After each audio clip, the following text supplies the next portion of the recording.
Welcome back to our channel.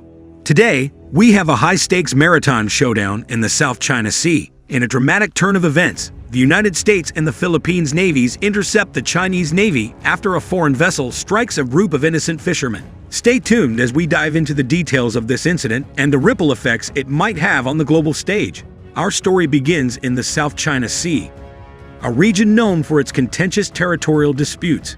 Fishermen from the Philippines set out for their daily catch, hoping for a peaceful day at sea.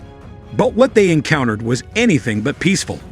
A foreign vessel, whose origin is still under investigation, collided with one of the Filipino fishing boats, putting the lives of the crew at risk. The fishermen's distress calls reached the U.S. and Philippines navies, who wasted no time in responding. U.S. and Philippines navies deployed their vessels to intercept the foreign aggressor. Tensions ran high as naval ships closed in on the scene of the incident. This dramatic confrontation not only raises questions about the safety of innocent fishermen, but also adds fuel to the already simmering geopolitical tensions in the South China Sea. The Chinese military base on Mischief Reef off the Philippine island of Palawan loomed in front of our boat, obvious even in the pre-dawn dark. Radar domes, used for military surveillance, floated like nimbus clouds. Lights pointed to a runway made for fighter jets, backed by warehouses perfect for surface-to-air missiles. More than 900 miles from the Chinese mainland, in an area of the South China Sea that an international tribunal has unequivocally determined does not belong to China, cell phones pinged with a message: "Welcome to China." The world's most brazen maritime militarization is gaining muscle in waters through which one-third of global ocean trade passes. Here, on underwater reefs that are known as the dangerous ground, the Chinese People's Liberation Army, or PLA, has fortified an archipelago of forward operating bases that have branded these waters as China's despite having no international legal grounding. China's Coast Guard, Navy, and a fleet of fishing trawlers harnessed into a militia are confronting other vessels, civilian and military alike. The mounting Chinese military presence in waters that were long dominated by the U.S. fleet is sharpening the possibility of a showdown between superpowers at a moment when relations between them have greatly worsened. And as Beijing challenges a Western-driven security order that stood for nearly 8 decades, regional countries are increasingly questioning the strength of the American commitment to the Pacific. While the United States makes no territorial claims to the South China Sea, it maintains defense pacts with Asian partners, including the Philippines, that could compel American soldiers to these waters. Just as anxiety over nearby Taiwan has focused attention on the deteriorating relations between Washington and Beijing, the South China Sea provides yet another stage for a contest in which neither side wants to betray weakness.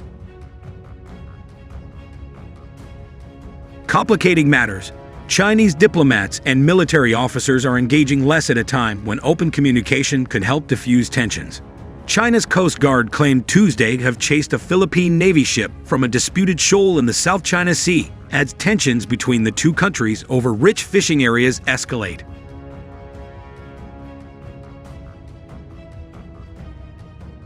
Coast Guard spokesman Gan Yu said the Philippine ship had sailed into waters next to the Scarborough Shoal, which China calls Wanjian Island, and ignored multiple calls to turn back.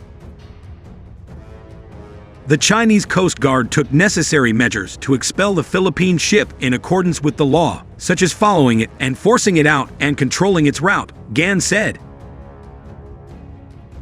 In Manila, the Philippines military chief of staff, Gen. Romeo Bronner Jr., said authorities were still looking into the alleged incident but think it was more likely propaganda from the Chinese than an actual confrontation. "If we ever have a ship there, we will not agree to be driven away from our exclusive economic zone," Bronner told reporters. "It's our right to make sure that our fishermen can fish in our economic zone." The Scarborough Shoal lies within the Philippines' exclusive economic zone, just west of the country's main Luzon Island. It has been occupied by China since 2012 as part of Beijing's push to lay claim to almost the entire South China Sea, which has also sparked disputes with Vietnam, Malaysia, Brunei, and Taiwan. The conflicts have long been regarded as a potential Asian flashpoint and a delicate fault line in the United States-China rivalry in the region.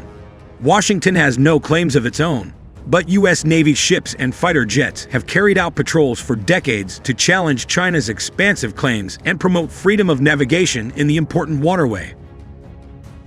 Last month, China's Coast Guard laid down a 300-meter, 980-foot, long floating barrier to block the entrance to the Scarborough Shoal Lagoon to prevent Filipino boats from entering. A few days later, the Philippine Coast Guard, acting on orders directly from President Ferdinand Marcos Jr., covertly removed the barrier, infuriating China.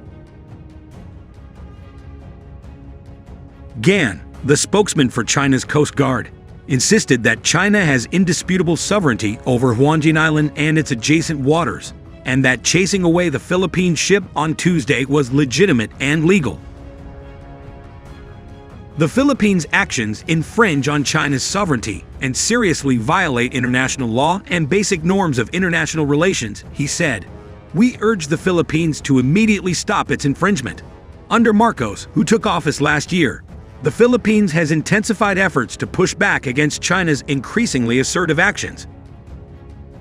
Following the incident with the barrier, Philippine military authorities said there was a concern that the Chinese Coast Guard may attempt to install a similar floating blockade at the entrance to the Second Thomas Shoal. It is several hundred miles, southwest of the Scarborough Shoal, and is occupied by a small Philippine Navy contingent on a long-grounded warship, but has been surrounded by Chinese Coast Guard ships. Last week, a Chinese Coast Guard ship came within a meter, 3 feet, of colliding with a Philippine patrol ship off the Second Thomas Shoal, prompting strong condemnation from Manila.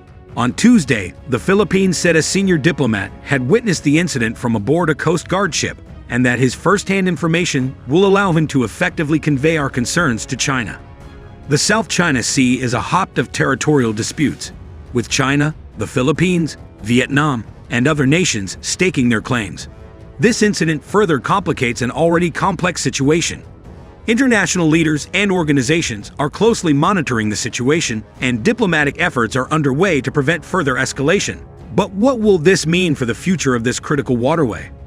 As the world holds its breath, the resolution of this incident will undoubtedly have far-reaching consequences. It's a stark reminder of the delicate balance of power in the South China Sea and the importance of ensuring the safety of those who rely on these waters for their livelihood. Thank you for joining us today on our channel. Be sure to subscribe, like, and share this video to stay updated on this developing story and other critical global events. Until next time, stay informed and stay safe.